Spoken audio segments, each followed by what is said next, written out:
Assalomu alaykum qizlarjonlar. Bugungi kunimiz Xadichaxonni privka oldirib kelib, огородga bir qarab qo'yay dedim. Огород 3 kun yomg'ir yoqqanini munosabati bilan pomidorlarim tagi qatib, jichcha ozgina chopadigan bo'pti.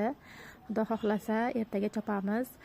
Bugungi taqinchoqlar obzorini qilib beraman sizlarga. Birinchi taqinchog'imiz oq qizildan iborat monchoqlardan qilingan abadok Swarovski toshlardan bezatilgan. Xohlagan rangingizda rangini o'zgartirib beramiz. Bu abadogimiz ham juda chiroyli.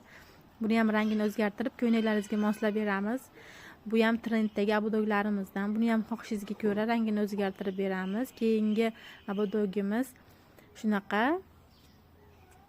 chiroyli bargli abadok. Bu ham Swarovski toshlardan bezatilgan. Keyingi kapaleli abadogimiz ham juda go'zal, nafis, shunaqa chiroyli. Buni ham ranglarini xohishga ko'ra o'zgartirib beramiz. Tiaralar yasaymiz, tilla qoshlar, hammasini rangini xohishinglarga ko'ra o'zgartirib beramiz.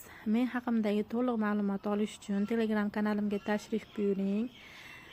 Yana qiziqtirgan savollaringiz bo'lsa Telegram kanalim orqali hech kimga murojaat qilishingiz mumkin.